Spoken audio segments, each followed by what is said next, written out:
The silence in the house was a heavy blanket, suffocating Amelia. 20 years. 20 years of shared breakfasts, whispered secrets, intertwined lives, and now, a gaping void where her father used to be.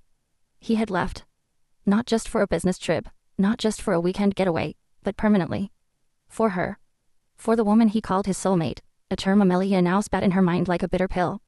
The mistress. The word tasted like ash on her tongue. It conjured images of a seductive siren, luring her father away with promises of a life unburdened by the mundane realities of marriage and family. Amelia refused to picture her. She refused to grant her the dignity of an image, a form. To Amelia, she was simply a thief, a homewrecker, a destroyer of worlds. Her mother, Sarah, was a ghost. She moved through the house with the same mechanical precision as always, preparing meals, watering the plants, sorting the mail. But her eyes were vacant, devoid of the light that had once danced within them. The light that Amelia had always associated with home, with safety, with love. Now, only a hollow echo remained. Amelia wanted to scream, to rage, to shatter every fragile thing in the house. But she couldn't. She had to be strong. For her mother. Sarah needed her now more than ever. She had become Amelia's child. The first few weeks were a blur of legal paperwork, awkward phone calls, and hushed conversations. Amelia learned more about divorce law than she ever cared to know. She saw the cold, hard reality of a life built on shared assets, on promises broken, on love turned to ashes. Her father, David, called occasionally. His voice was strained, apologetic, yet laced with an undercurrent of justification that made Amelia's blood boil. He spoke of finding happiness, of finally living authentically, of not wanting to die with regrets. Don't you think you should have thought about that 20 years ago, before you made vows? Amelia snapped during one call, the venom in her voice surprising even herself. David sighed on the other end. Amelia, please try to understand. Understand what? That you're a selfish coward who traded his family for a younger model. The words were harsh, cruel, but they were the truth as she saw it. The line went silent for a moment. That's not fair, Amelia. Isn't it? You weren't fair to Mom. You weren't fair to me. You weren't fair to any of us. And with that, Amelia hung up. She knew she shouldn't have said those things, but the words tumbled out of her like a dam bursting. The anger, the hurt, the betrayal, it all needed an outlet. And her father, the man who had always been her hero, had become the perfect target. Sleep offered little respite. Nightmares plagued her, visions of her father walking away, his back turned, disappearing into a fog of regret. She would wake up in a cold sweat, her heart pounding, the silence of the house amplifying her fear. One night, Amelia found her mother sitting on the back porch, staring at the stars. Sarah's face was etched with sadness, but there was also a flicker of something else in her eyes, a hint of resilience. Amelia sat beside her, wrapping an arm around her shoulders. Mom, are you okay? Sarah took a deep breath. I will be. It's just hard, Amelia. 20 years, it's a long time to build a life with someone, only to have it all crumble. I know, Mom. I'm so sorry. It's not your fault, sweetheart. Don't ever think that. Your father, he made his choices. They sat in silence for a while, the only sound the chirping of crickets and the gentle rustling of leaves. Amelia felt a surge of protectiveness towards her mother, a fierce determination to shield her from further pain. Mom, Amelia said, I'm here for you. Whatever you need, I'm here. Sarah squeezed her hand. I know, honey. And I'm here for you too. We'll get through this. Together. The days turned into weeks, the weeks into months. The initial shock began to fade, replaced by a dull ache of acceptance. Amelia and Sarah learned to navigate their new reality, a world without David. Amelia took on more responsibilities, helping with the household finances, running errands, and simply being a constant presence in her mother's life. She watched Sarah slowly begin to heal, to rediscover her own identity outside of her marriage. Sarah started taking painting classes, something she had always wanted to do but never had the time for. She joined a book club, made new friends, and even started dating again. Amelia was happy for her mother, but a part of her still harbored resentment towards her father. How could he be so callous, so willing to throw away a life they had built together? One afternoon, Amelia was going through some old photo albums when she came across a picture of her parents on their wedding day. They looked so young, so full of hope and promise. A wave of sadness washed over her. She realized that she didn't hate her father. She was just disappointed. Disappointed that he wasn't the man she thought he was. Disappointed that he had chosen a different path, one that had caused so much pain. She decided to call him. Dad, she said, her voice trembling slightly. I want to talk. They met at a neutral location, a small coffee shop in town. David looked older, more tired than Amelia remembered. There were lines around his eyes that hadn't been there before. Amelia, he said, his voice soft. Thank you for meeting me. They talked for hours. Amelia expressed her hurt, her anger, her confusion. David listened patiently, offering no excuses, no justifications. He admitted that he had made mistakes, that he had hurt them all deeply. He said he regretted the pain he had caused, but he couldn't deny the feelings he had for this other woman. I know it's hard to understand, Amelia, he said, but I truly believe that I'm finally living the life I was meant to live. Amelia didn't agree, but she understood. She understood that her father was a flawed human being, capable of both great love and great selfishness. They didn't resolve everything that day, but they took the first step towards reconciliation. Amelia realized that she couldn't change the past, but she could choose how to move forward. She decided to forgive her father. Not for his sake, but for her own. To release the anger and resentment that had been consuming her. To find peace. The road ahead wouldn't be easy. There would still be moments of sadness, of anger, of doubt. But Amelia knew that she and her mother would get through it. Together. They were strong. They were resilient. And they had each other. Years passed. Amelia watched her mother blossom, becoming a confident, independent woman. Sarah traveled the world, pursued her passions, and found love again. Amelia herself built a fulfilling life. She pursued her career, made lifelong friends, and eventually found a love of her own. She maintained a relationship with her father, albeit a distant one. They would talk on the phone occasionally, and she would visit him and his new wife a few times a year.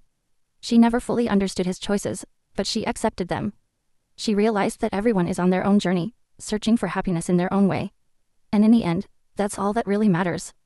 The weight on Amelia's chest never truly disappeared, but it lessened with each passing year.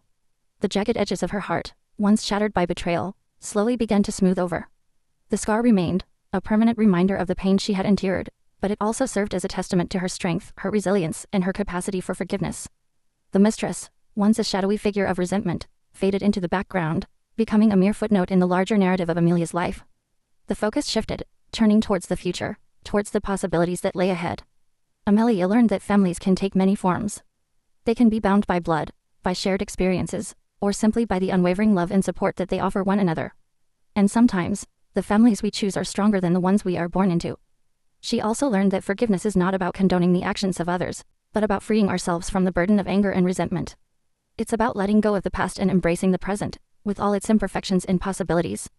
The divorce had been a seismic event, shaking the foundations of Amelia's world. But from the rebel, something new had emerged, a stronger, more resilient, and more compassionate version of herself. She carried the lessons she had learned with her, guiding her through life's challenges and shaping her into the woman she was destined to become. And though the pain of her father's departure would always linger, it would no longer define her. She had found her own path, her own happiness, and her own way to make peace with the past. The house, once filled with silence and sorrow, now echoed with laughter and love. The void had been filled, not with the presence of her father, but with the warmth of her mother's smile, the comfort of her friends, and the unwavering belief in her own strength. Amelia had survived the storm. And she had emerged stronger than ever before. The weight in Amelia's heart was a constant companion, a dull ache that throbbed with the rhythm of her life. 20 years. A lifetime, practically, vanished in the blink of an eye, replaced by a stark, unsettling reality. Her father, David, had left her mother, Sarah, for another woman. The mistress. The word felt like a shard of glass lodged in her throat. Amelia remembered the day her mother told her. It was a Sunday afternoon, the kind of day that should have been filled with warmth and laughter. Instead, the air hung heavy with unspoken words, with the scent of impending doom. Sarah had sat Amelia down in the living room, her hands trembling as she spoke. "Your father, he's leaving," she had said, her voice barely a whisper. He's in love with someone else." Amelia's world had tilted on its axis. Her father, the man she had always looked up to, the man who had always been her rock, was abandoning them. For another woman. The details were blurry, shrouded in a fog of disbelief and pain. Amelia knew the woman's name Elizabeth, but she refused to dwell on it. She refused to give her the power to further invade their lives.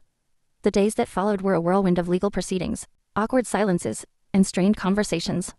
Amelia watched her mother slowly crumble, her spirit broken by the betrayal. Sarah moved through the house like a ghost, her eyes vacant, her smile forced. Amelia felt a fierce protectiveness towards her mother, a burning desire to shield her from further pain. She took on more responsibilities, handling the household chores, running errands, and simply being there to listen when Sarah needed to talk. Her father called occasionally, his voice filled with remorse and regret. He tried to explain his decision, to justify his actions, but Amelia refused to listen. She couldn't comprehend how he could throw away 20 years of marriage for the sake of a fleeting infatuation. "How could you do this to us?" she had asked him, her voice trembling with anger. "How could you break Mom's heart like this?" David had sighed on the other end of the line. "Amelia, I know this is hard for you to understand, but I had to do what was right for me. I wasn't happy. I hadn't been happy for a long time. So you decided to destroy our family." Amelia had retorted. "Is that what you call doing what's right?" The conversation had ended abruptly, leaving Amelia feeling empty and exhausted. She knew that she couldn't change her father's decision, but she could choose how to respond to it. She could choose to support her mother, to help her rebuild her life, to show her that she wasn't alone. The divorce was finalized a few months later. The house, once filled with warmth and laughter, now felt cold and empty. David moved out, taking with him not only his belongings but also a piece of Amelia's heart. Sarah struggled to adjust to her new life. She had spent the past 20 years taking care of her family, neglecting her own needs and desires. Now, she was faced with the daunting task of reinventing herself, of finding a new purpose in life. Amelia encouraged her mother to pursue her passions, to take up new hobbies, to reconnect with old friends. She enrolled Sarah in a painting class, knowing that her mother had always enjoyed art. She also encouraged her to join a book club, hoping that it would help her to socialize and make new friends. Slowly but surely, Sarah began to heal. She rediscovered her love of painting, creating vibrant and colorful works of art that reflected her renewed spirit. She also found companionship in the book club, forming close bonds with the other members. Amelia was proud of her mother's resilience, her ability to overcome adversity and find joy in the face of heartbreak. She realized that Sarah was stronger than she had ever imagined, a true survivor. As the years passed, Amelia's anger towards her father began to subside. She realized that holding on to resentment would only hurt her in the long run. She decided to forgive him, not for his sake, but for her own. She started communicating with him again, albeit on a limited basis.